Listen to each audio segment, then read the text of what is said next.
하나님의 말씀은 요한복음 13장 12절 말씀부터 17절 말씀이 되겠습니다. 요한복음 13장 12절 말씀부터 17절 말씀입니다.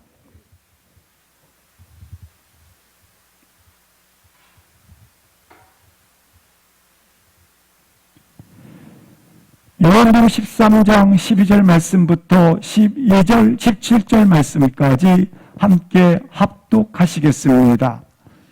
그들의 발을 씻으신 후에 옷을 입으시고 다시 앉아 그들에게 이르시되 내가 너희에게 행한 것을 너희가 아느냐? 너희가 나를 선생이라 또는 주라 하니 너희 말이 옳도다. 내가 그러하다. 내가 주와 또는 선생이 되어 너희 발을 씻었으니 너희도 서로 발을 씻어주는 것이 옳으니라. 내가 너희에게 행한 것 같이 너희도 행하게 하려 하여 본을 보였노라.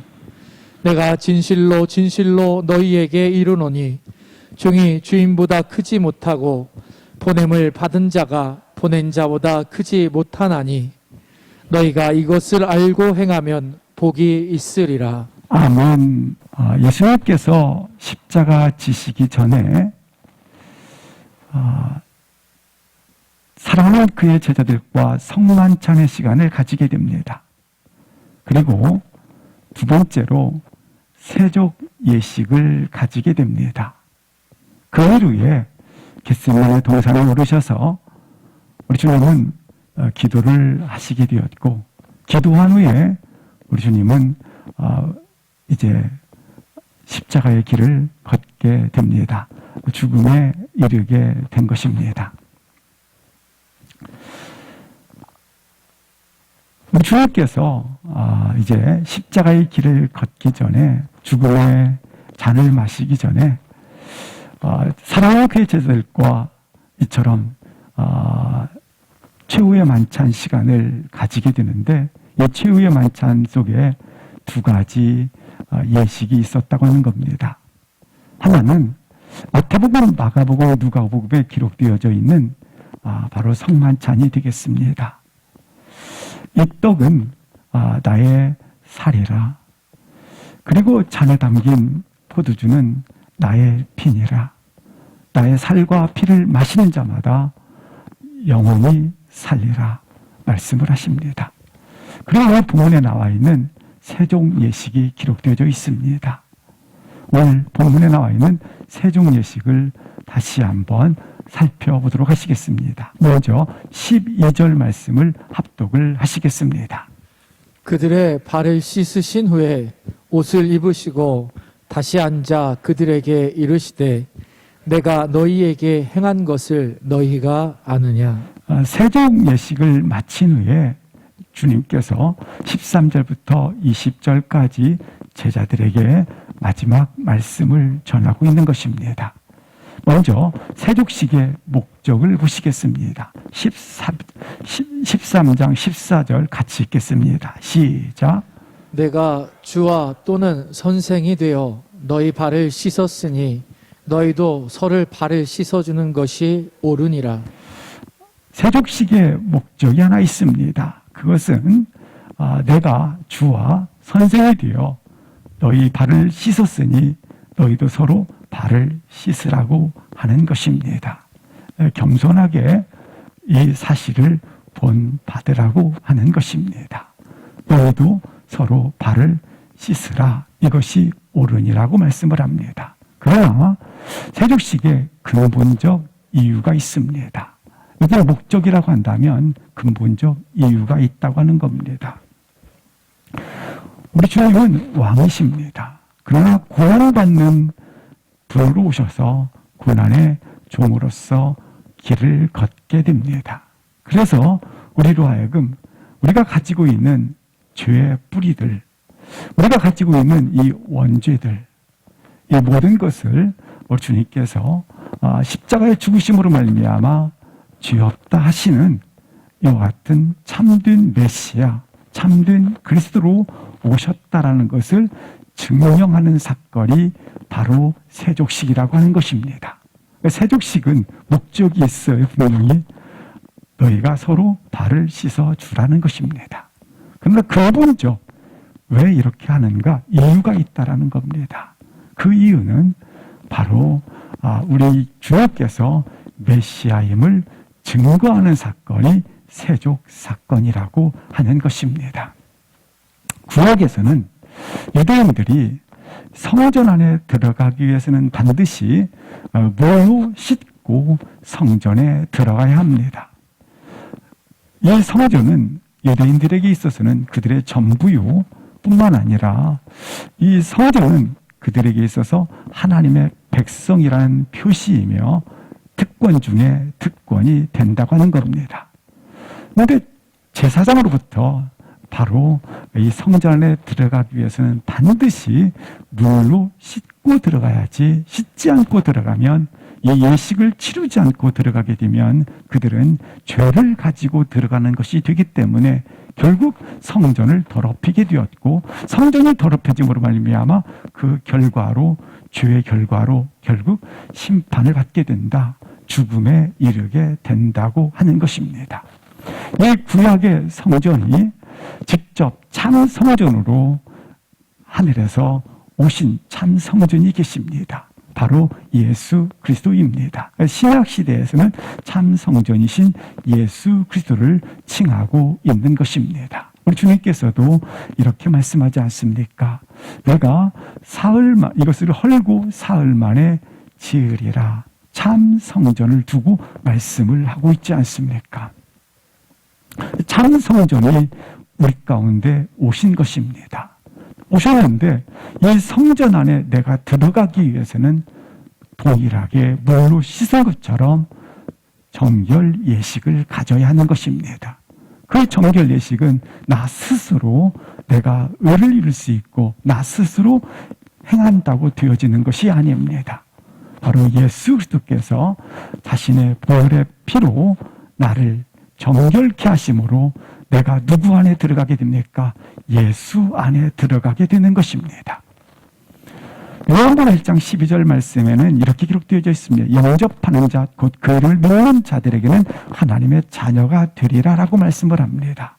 따라서 내가 이 정결 예식을 통해서 누구 안에 들어갔습니까? 예수 그리스도 안에 들어가서 예수 그리스도의 가족이 되는 것입니다. 자녀 되는 권세를 주셨으니 자녀 되는 권세, 바로 가족의 공동체가 되어지는 것입니다. 예수 안에 들었기 때문에 그와 한 몸이 되어지는 것입니다. 하나님의 가족으로 나아졌다고 하는 것입니다. 참 성전이신 예수 그리스도 안에 내가 들어가게 되는데 어떻게 들어가는가? 그냥 들어가면 들어갈 수가 없습니다. 반드시 이처럼 정결 예식을 거쳐야 되는데 바로 정결함은 예수 그리스도의 보혈의 피로 나를 정하게 하여서 그와 한 몸이 되어지는 것입니다. 이렇게 구성되어 있다면 또 하나가 있습니다. 가정에서는 어떻게 이루어졌는가? 가정에서는 이제 가정 안에 들어가서 외부인이 들어가거나 동시에 집에서 가족들이 밖에 나갔다가 들어올 때는 반드시 집 주인은 물 항아리를 두어서 씻고 집 안으로 들어올 수 있게 한 것입니다. 그런데 집 주인이 항아리를 물에 준비하지 않았다면 당신을 거절한다는 것입니다. 당신을 환영하지 않는다는 것입니다.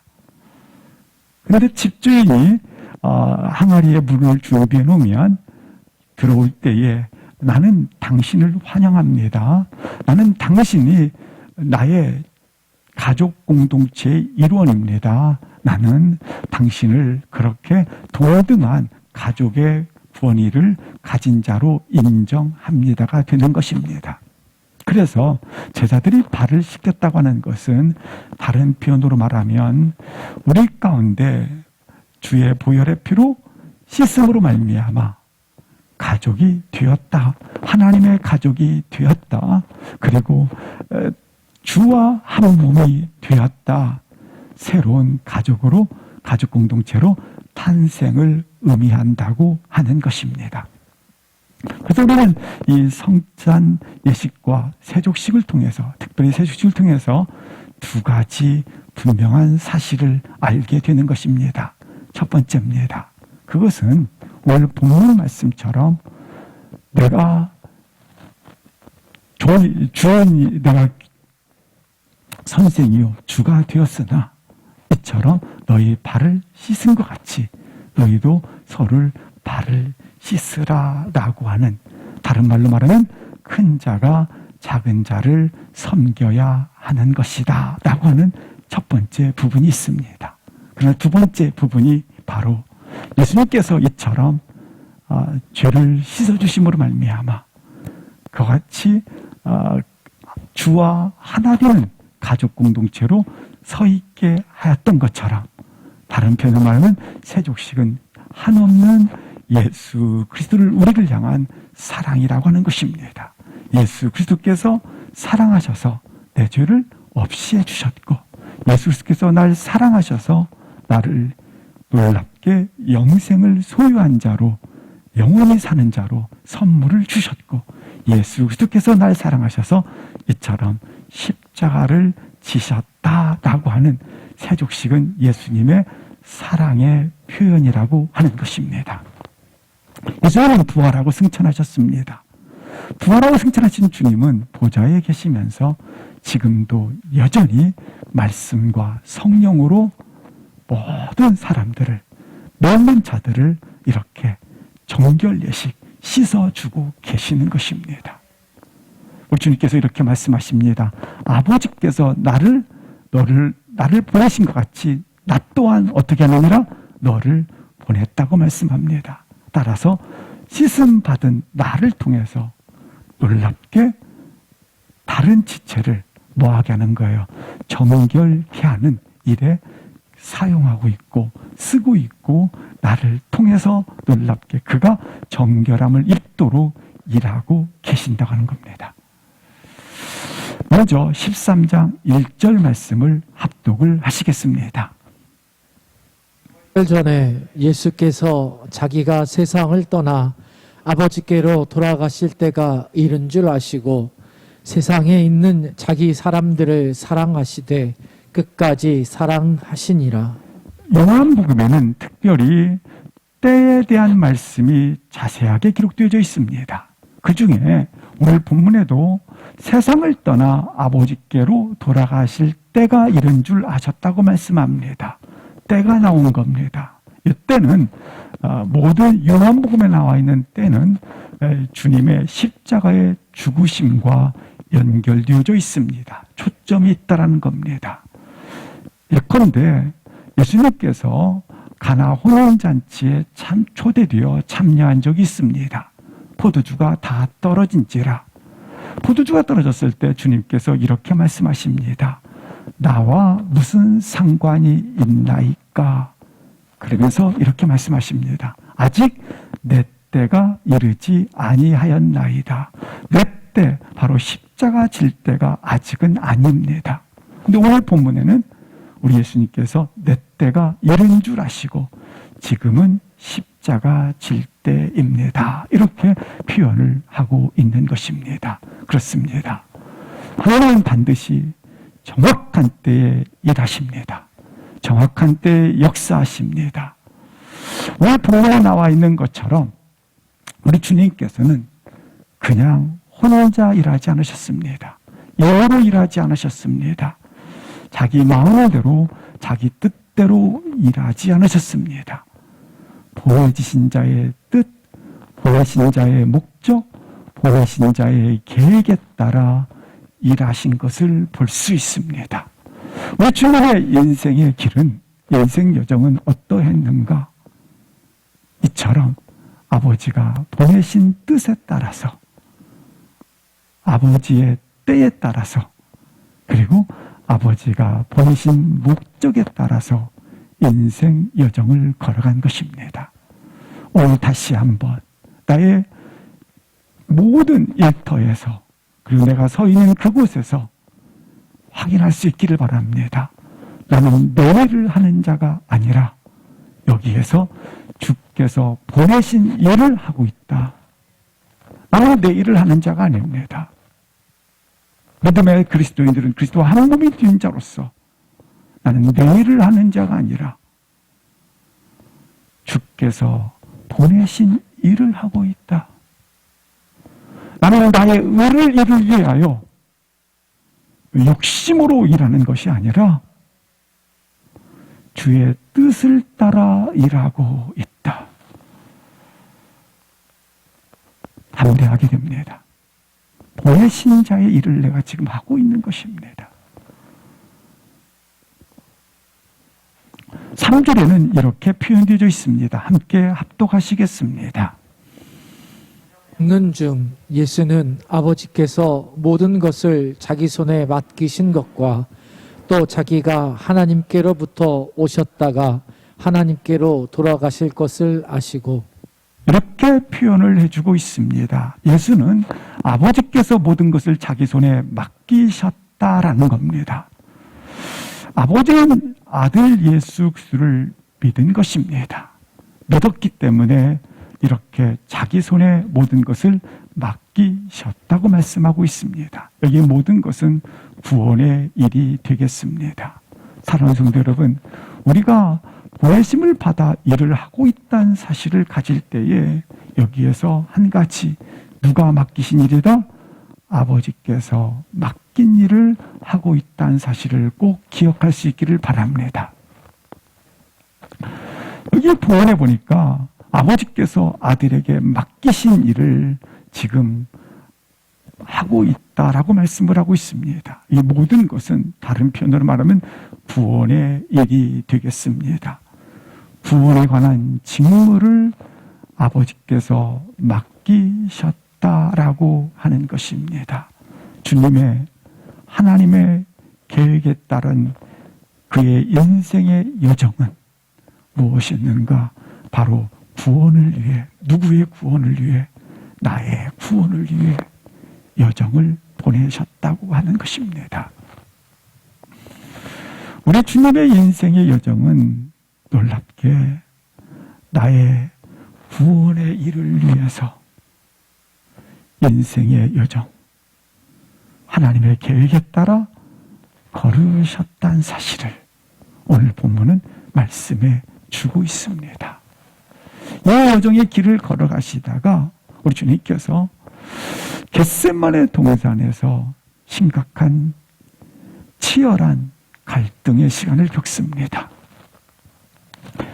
우리 주님께서 이 겟세마네 동산에서 기도하는 중에 이렇게 고백하지 않습니까? 이 잔을 내게서 피하게 하옵소서, 지나가게 하옵소서. 치열한 갈등을 겪습니다. 한편에서 보면 내가 그렇게 사랑하는 아버지, 내가 그렇게 신뢰하는 아버지, 나의 전부인 아버지, 그런데 죄를 짓기 때문에, 죄 때문에 아버지와의 관계가 끊어져야 되고 단절되어져야 되고 깨짐으로 말미암아, 관계 깨짐으로 말미암아 이처럼 단절을 해야만 하는가에 대한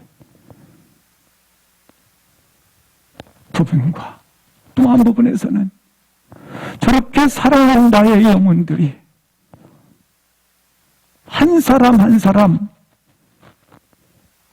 저 심판 아래, 사매 아래, 죽음 아래 던져져 있는 저 인생들 구원해야 되는데 이 두 사이에 치열한 갈등을 하고 있는 것입니다. 최종적인 그의 기도는 내 뜻대로 마옵시고 아버지 뜻대로 하옵소서, 죽음의 잔을 마시겠나이다 고백을 하시게 됩니다.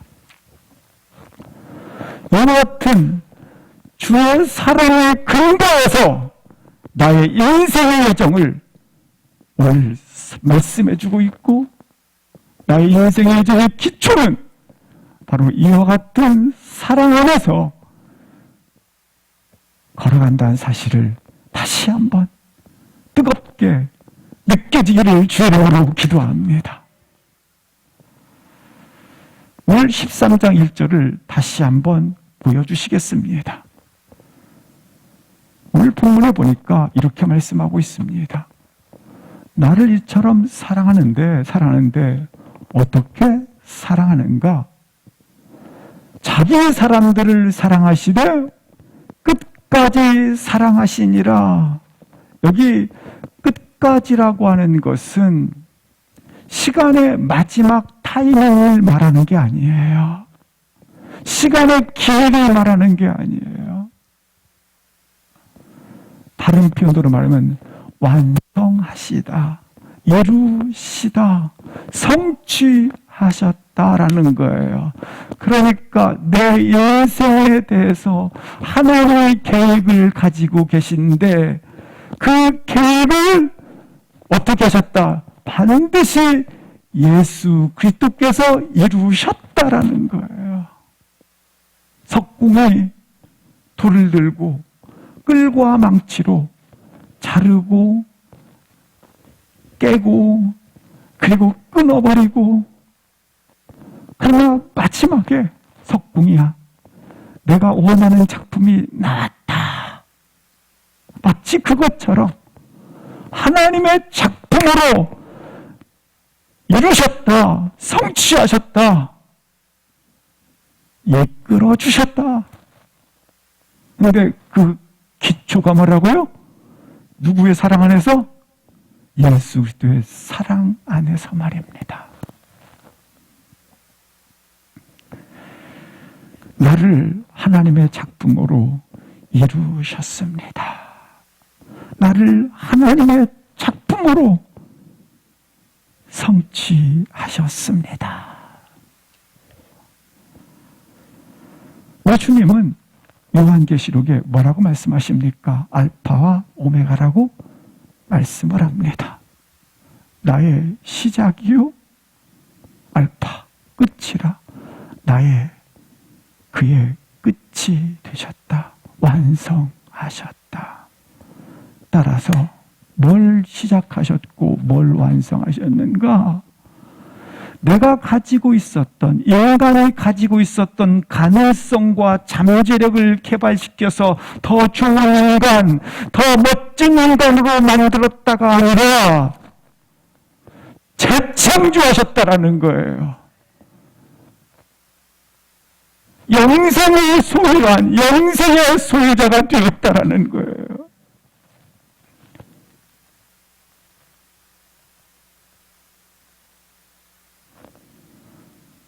새 생명으로 다시 창조하신 거예요. 새 생명으로 재창조를 하다 보니까 석궁이 끌과 망치로 끊고 절단하고 하듯이 하나님이 나를 때로는 작품을 만들기 위해서 깨고 두드리지 않겠습니까? 그러다 보니까 나의 현실 속에서 간혹 나는 밀려오는 절망을 느끼고 두려움을 느끼고 이제 나는 버려진 자처럼 그런 아픔들을 겪을 수 있다라는 거예요. 아니, 겪게 돼 있어요. 그런 때마다 여전히 하나님의 사랑의 손길이 나를 붙들고 계시며 끊을 수 없는 하나님의 사랑, 끊을 수 없는 예수 그리스도의 사랑이 나를 뭐하고 있다? 붙들고 계시고 사랑하시되 오늘 본문에 끝까지 사랑하고 계시고 끝까지 이루신다는 사실을 붙잡을 수 있기를 주 이름으로 기도합니다. 우리 인생의 여정의 기초는 어디에 두어야 하는가? 주님이 자기 사람들을 사랑하시되 끝까지 사랑하셔서 아버지가 계획했던 그 작품으로 나를 이루시고 완성하신다.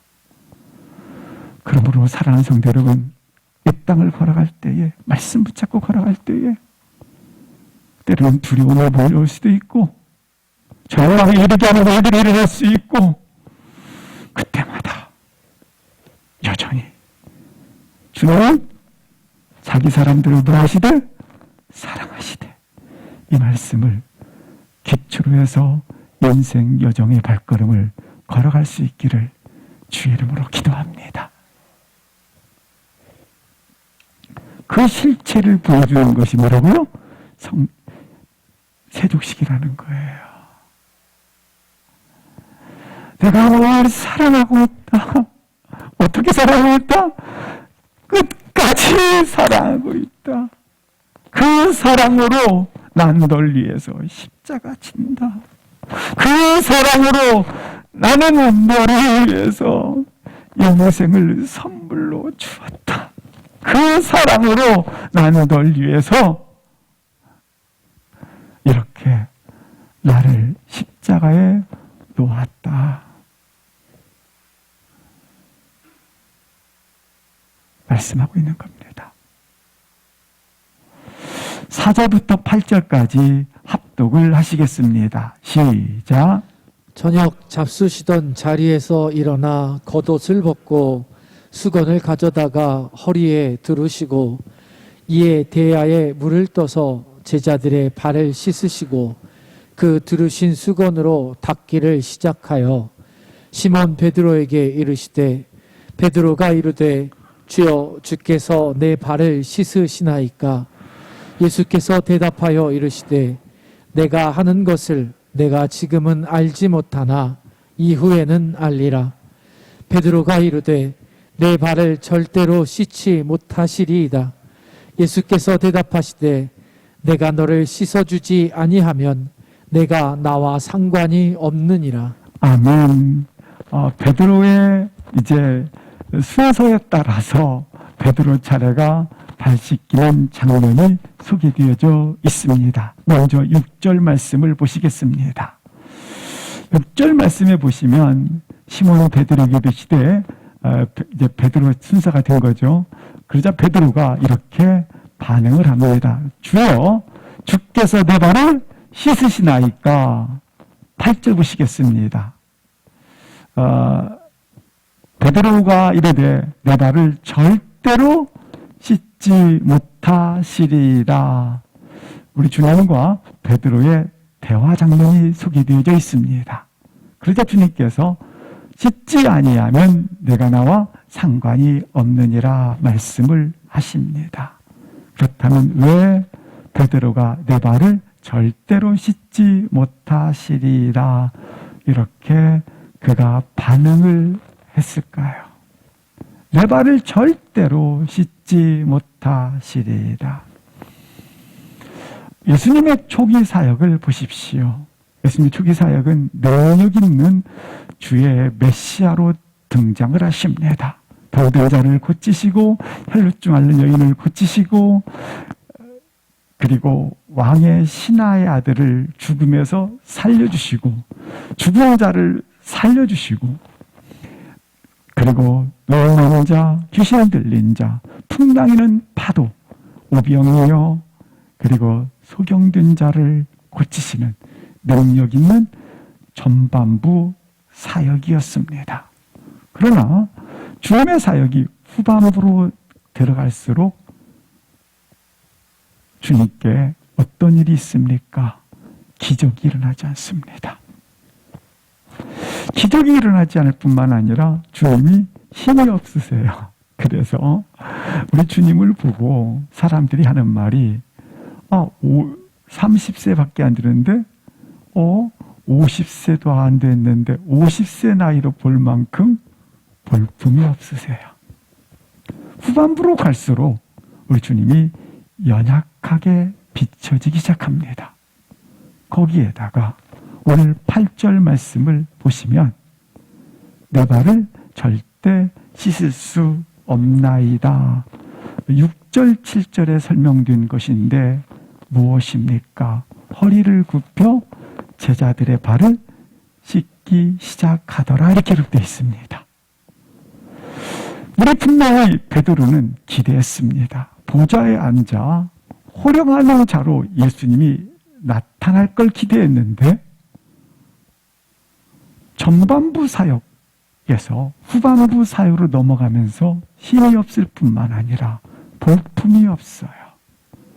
그리고 또 후반부에 넘어가서 오늘 거의 주님의 사역의 마지막 일정 가운데 이렇게 하고 있습니다. 제자들의 발을 허리 굽혀 씻었다고 하는 겁니다. 이 당시에는 노예도 종도 하지 않는 일 가운데 하나가 이 일이었습니다. 물론 그 하인 중에서, 노예 중에서 가장 낮은 노예만이 이 일을 하고 있었던 겁니다.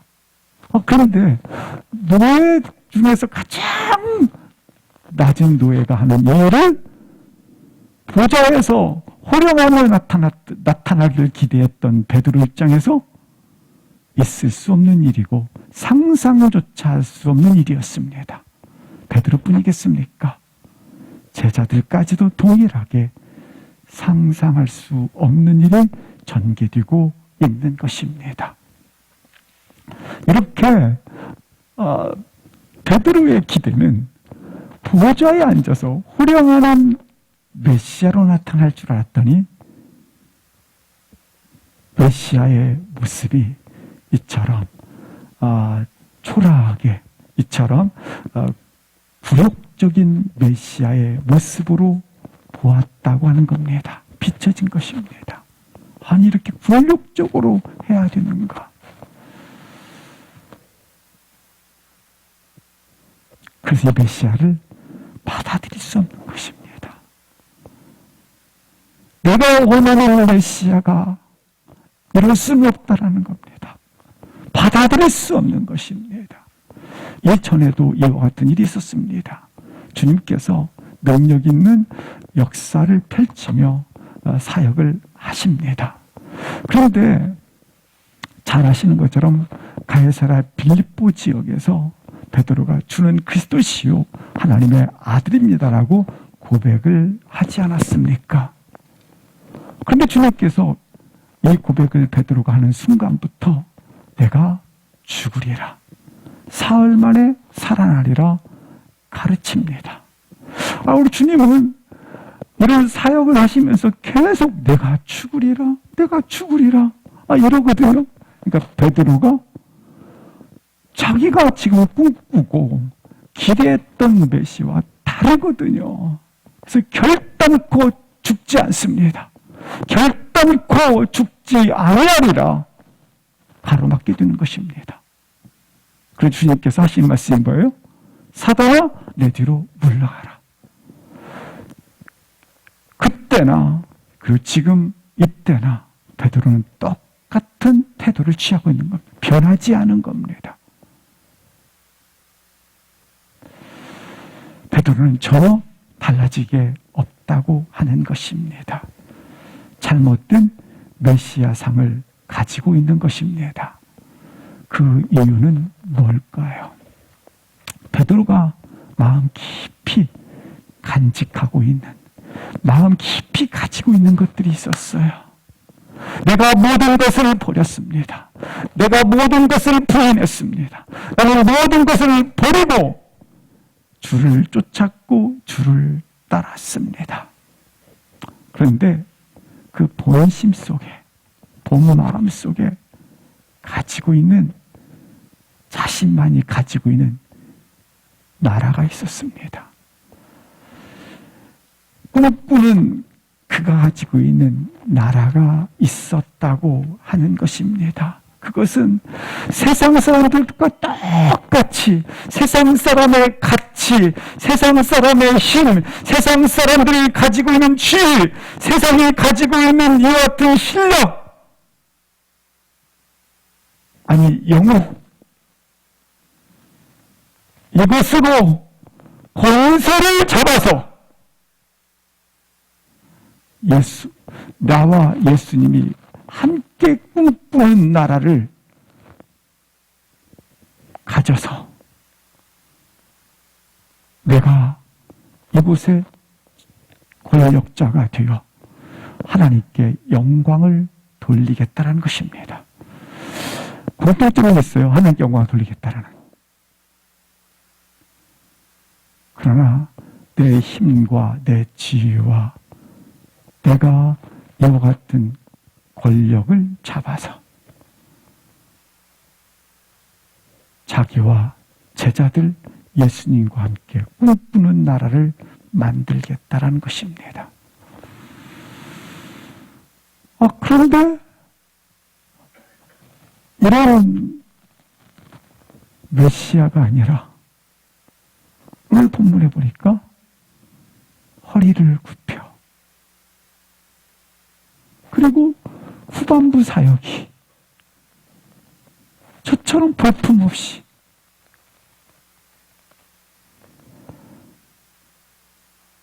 굴욕적인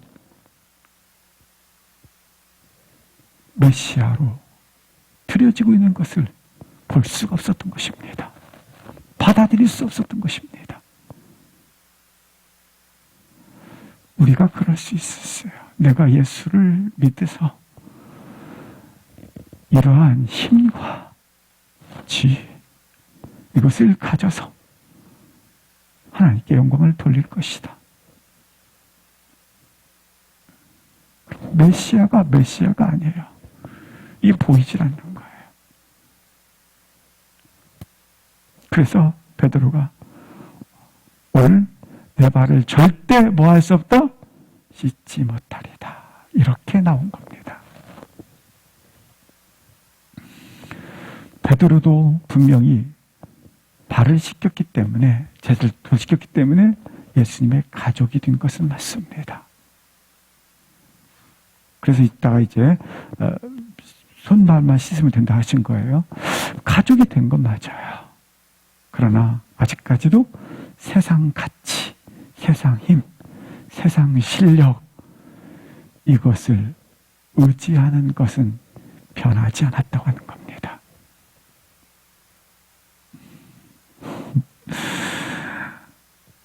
그래도 예수님의 가족이 됐는데 여전히 세상의 가치, 기준, 실력, 힘, 지혜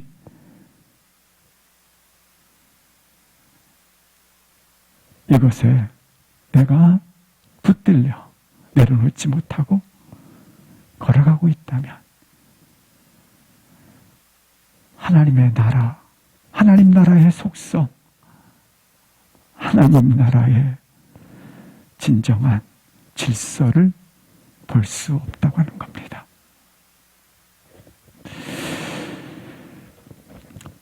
팔절 말씀에 나와 있는 것처럼 베드로가 이르되 내 발을 절대로 모하지 못하리이다. 나 절대로 내가 가지고 있는 힘, 사회적 신분, 내가 가지고 있는 사회적, 세상적 기준, 이 세상 풍속 따라가는 거, 그거 포기하지 않겠습니다. 이 말이에요. 사랑하는 성도 여러분, 베드로가 꿈꿨던 나라, 그것은 세상의 논리요, 세상의 힘이었습니다. 이 실력으로 살아가는 것, 그것은 세상 사람들이 더 잘 알고 세상에서 더 잘하고 있습니다. 그러나 우리는 그 힘과 그 지위로 살아가는 자들이 아니라 그거 흉내내봤자 세상의 실력이 더 좋아요.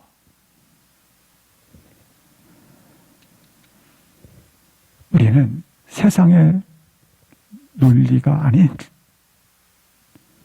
십자가에 나를 내려놓은 십자가에 자기가 제물됨, 십자가에 자기를 낮아지는 십자가를 따라가시기를 주의 이름으로 기도합니다. 9절을 보시겠습니다. 그러자 베드로가 상관이 없다니까 그때 베드로가 온몸을 씻어주십시오. 10절 합독하시겠습니다. 시작. 이르시되 이미 목욕한 자는 발밖에 씻을 필요가 없느니라. 온몸이 깨끗하니라. 너희가 깨끗하나 다는 아니니라 하시니. 예수님께서 이제 베드로에게 이렇게 말씀을 해주십니다. 목욕한 자는 발밖에 씻을 필요가 없느니라. 온몸은 이미 깨끗하였느니라. 그렇습니다. 온몸은 예수 그리스도의 보혈의 피로 씻어졌기 때문에 깨끗해졌다. 예수님의 가족이 되었느니라. 그리스도와 한 몸이 되었느니라. 남은 것이 있다면 발밖에 씻을 필요가 없느니라. 날마다 회개를 해야 한다는 겁니다. 그래야 날마다 새로워지기 때문에 그래요. 이 말은 무슨 말이냐면 주님은 지금도 여전히 우리 주님께서 물 항아리에 물을 가지고 오셔서 수건을 두르신 후에 여전히 나의 손과 발을 닿기 위해서 기다리고 계신다는 겁니다. 손과 발을 닿기 위해서 기다리시는 주님 앞에 거절하지 마시고 맡기시고 내어놓기를 주의 이름으로 축복합니다. 아멘. 아멘. 마지막으로 12절부터 17절까지 오늘 본문 읽고 마치겠습니다. 12절부터 17절 시작. 그들의 발을 씻으신 후에 옷을 입으시고 다시 앉아 그들에게 이르시되 내가 너희에게 행한 것을 너희가 아느냐. 너희가 나를 선생이라 또는 주라 하니 너희 말이 옳도다. 내가 그러하다. 내가 주와 또는 선생이 되어 너희 발을 씻었으니 너희도 서로 발을 씻어주는 것이 옳으니라. 내가 너희에게 행한 것 같이 너희도 행하게 하려 하여 본을 보였노라. 내가 진실로 진실로 너희에게 이르노니 종이 주인보다 크지 못하고 보냄을 받은 자가 보낸 자보다 크지 못하나니 너희가 이것을 알고 행하면 복이 있으리라. 오늘 복에 대해서 여러 가지 생각을 할 수 있습니다. 오늘 본문에서는 주의 말씀 듣고 행하는 자는 뭐가 있으리라? 복이 있으리라. 주의 말씀은 무엇입니까? 내가 선생이 되어 주가 되어 너희 발을 씻었으므로 너가 서로 발을 씻음이 옳으니라. 주의 말씀은 무엇입니까? 보람을 받은 자보다 보낸 자가 크시도다. 크신 자와 섬김과 같이 너희가 서로 섬기는 것이 복되도다. 큰 자가 작은 자를 섬기는 것이 복이 있다. 사랑하는 성도 여러분, 기억하시기 바랍니다. 내가 부족하다라는 것에 집중하지 마시고 주신 것에 대해서 흘려보내시고 주신 것에 대해서 섬기는 것이 더 복되도다. 우리는 다 실상 부족한 것이 많습니다. 우리 남편 왜 이러지? 저 자식 왜 그러지? 거기에 내가 매몰되면 죽게 돼 있습니다. 그것을 부족하다 생각하지 마시고 남편 주신 것, 자식 주신 것 알고 나누시고 흘려 보내시고 그리고 돕는데 쓰임 받기를 바랍니다. 그것이 뭐가 있으리라? 복이 있으리라. 그래요.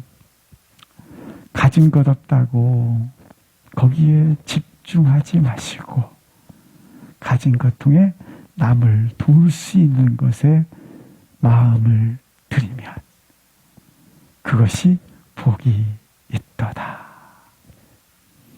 우리 이 말씀 빼놓고 생활했다면 나는 부족한 것으로 꽉 차 있어요. 늘 부족한 것 때문에 목이 말라요. 그러나 모든 것을 가지시고 모든 것을 아시는 하나님과 내가 연계되어 있지 않습니까? 그 하나님을 크게 누리고 누릴수록 나는 모든 것에 잔이 넘치게 되는 것입니다.